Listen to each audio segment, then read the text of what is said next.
La réforme des retraites voulue par le gouvernement est loin de faire l'unanimité. Quasiment tous les partis politiques d'opposition, ainsi que les syndicats, ont déjà indiqué vouloir s'opposer au projet gouvernemental à l'Assemblée nationale mais aussi dans la rue. Au lendemain de la présentation de la réforme par Elisabeth Borne, Olivier Véran, porte-parole du gouvernement, était l'invité de France Info, ce mercredi 11 janvier. Il a notamment échangé avec un auditeur, Denis, qui a exigé une réponse concrète à sa question. Pas de blabla, a alors demandé le journaliste Marc Fauvel à Olivier Véran.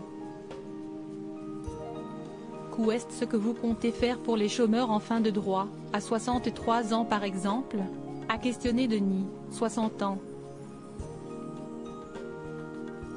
En repoussant l'âge de départ à 64 ans, et avec 72 trimestres de cotisation, certains vont être impactés fortement sur leur niveau de retraite, a regretté l'auditeur. Olivier Véran lui a répondu en évoquant une situation vraiment très exceptionnelle, peu fréquente, qui existe déjà avec l'actuel système de retraite. La situation que vous décrivez est une situation, avant réforme des retraites, qui concernait quelqu'un qui perdrait son emploi à 58-59e ans, et qui arriverait en fin de droit à 61 ans alors que l'âge de départ à la retraite était de 62 ans, a observé le membre du gouvernement.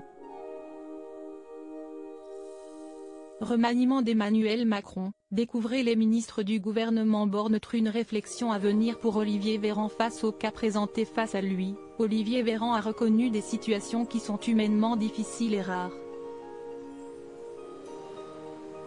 Une piste de travail est alors apparue aux yeux du porte-parole du gouvernement, sans doute faut-il qu'on travaille davantage pour avoir des mécanismes incitatifs, pour que dans les derniers mois, la dernière année, on arrive à ce qu'on appelle le tuilage, et des mises en retraite anticipées. Denis, l'auditeur, n'a pas rebondi à la réponse de son interlocuteur, mais il avait déjà fait savoir qu'il ira manifester contre la réforme des retraites, pour la première fois de sa vie, le 19 janvier prochain. Crédit photo, capture d'écran France Info.